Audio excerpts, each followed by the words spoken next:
Siz ertalab limon suvini tavsiya qilasiz. Shuningdek, suyak sho'rvasiga ham limon suvini qo'shib ichar ekansiz. Tanada ishqoriy muhit yaratishda limonning tutgan o'rni qanday?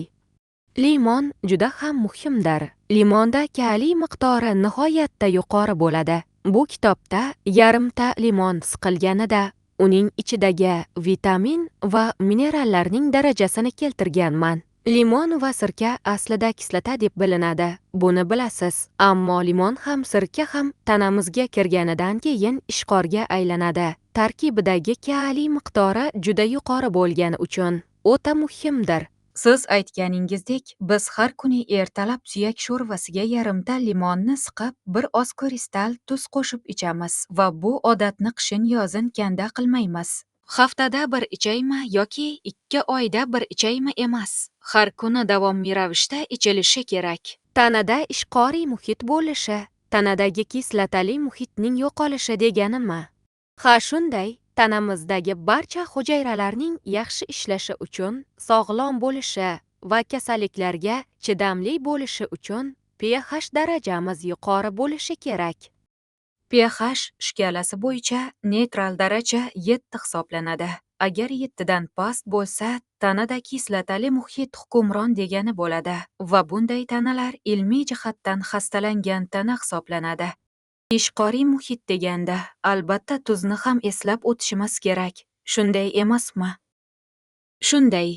Siz pH darajasini izlayapsiz shekilli.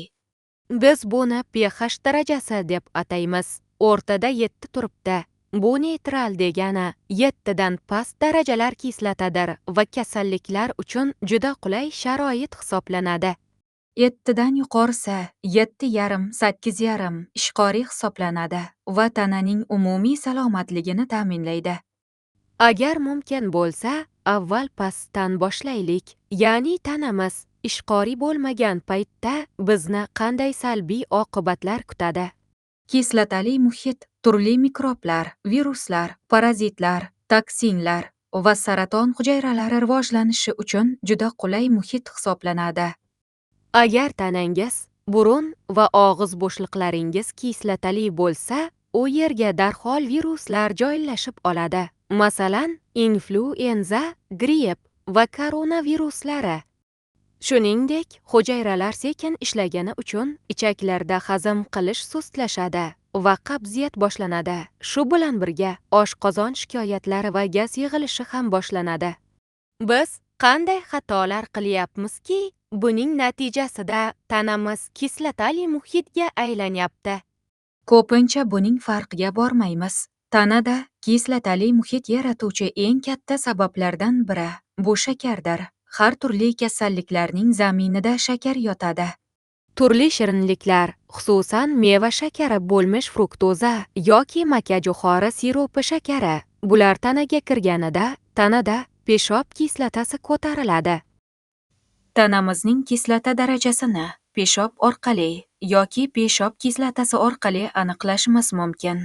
Shakar peshob kislotasini ko'tarib yuboradi va bu tana uchun tahlikalidir. Peshob kislotasining yuqoriligi shakardan zaharlanishning alomatidir. Biz 60 yil avval o'qigan paytimizda peshob kislotasini oqsillar ko'taradi deb o'qitilgan va hozirgacha shunday o'qitilmoqda. Holbuki shu kungacha ko'plab izlanishlar olib borildi va bu xato bo'lib chiqdi. Peshob kislotasi yuqori bo'lgan bemorlarga go'sht va tuxum yemang deyishadi. Bu xato tushunchadir. Peshob kislotasini oqsil emas, shakar ko'taradi. Ayniqsa fruktoza, spirtli ichimliklar, gazli shirin ichimliklar va shakarsiz deb yozilgan ichimliklar, bularning barchasi peshob kislotasini ko'taruvchi mahsulotlardir.